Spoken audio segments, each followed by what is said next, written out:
Now, another soccer analogy. Every goal needs a midfielder, someone who distributes the game. And this is Pedro. Pedro is another one of these species, strategic positioning to distribute the ball from many points of approach, diverse approach.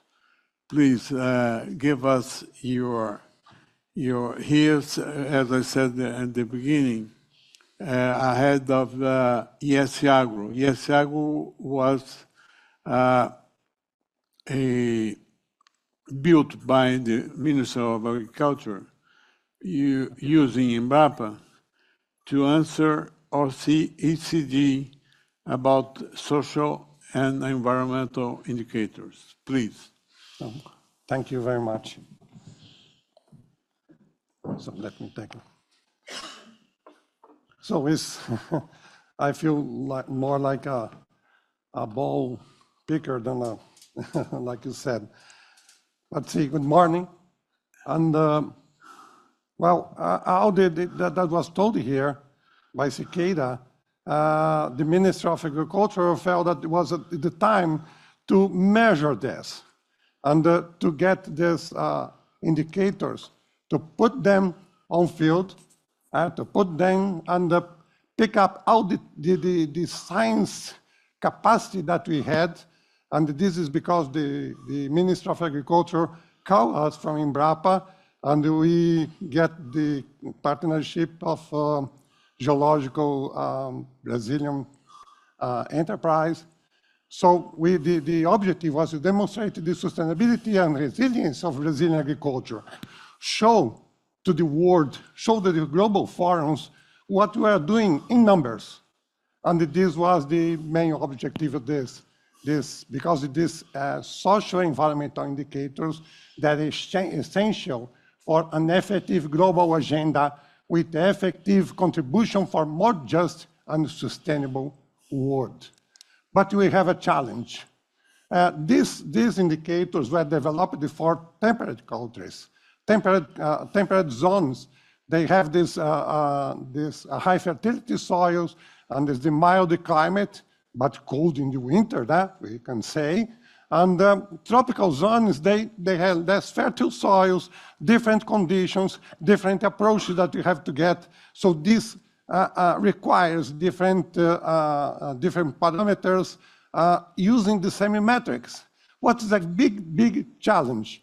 And this is the reason that you get a very good team, a lot of researchers from Embrapa in different units, and techniques from the geological service, and we get this to the field.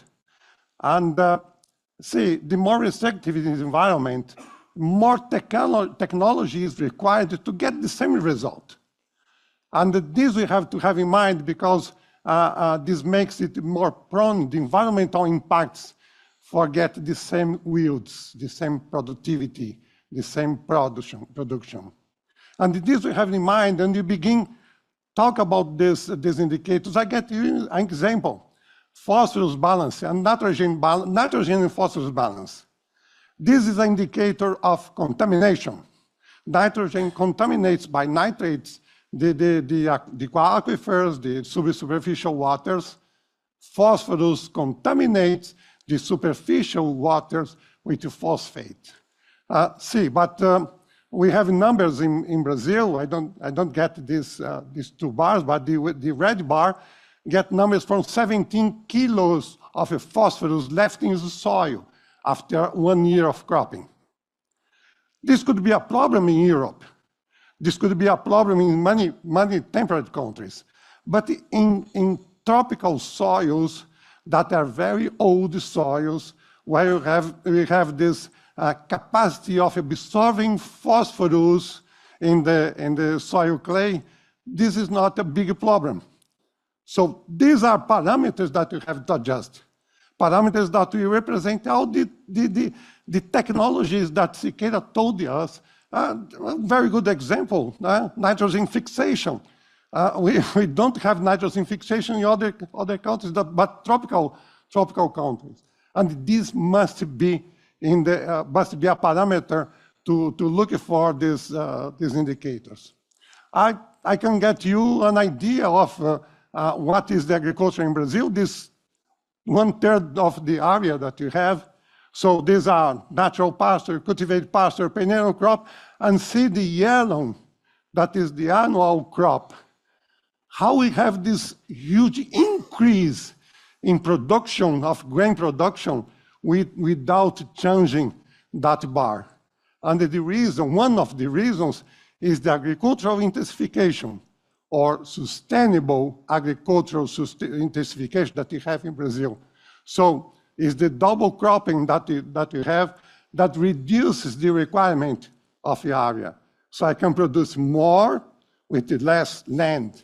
Or we produce more, like the same data that was shown, I can produce more, increasing productivity in almost 5 times. I can do this by using technology that was developed. I can do this by double cropping or having 3 crops a year in the same hectare. So this is possible. I increase the crop area and the ground production without having to go over the forests, over the pasture land. So let's talk about one of the indicators. Ammonia gas emission, we are the leader in ammonia gas emission in the world, if you get the bulk data. But if you get the yellow data there, is the ammonia gas emitted by unit of TPF, total productivity factor. This represents what the agriculture does. This is a measurement of agriculture.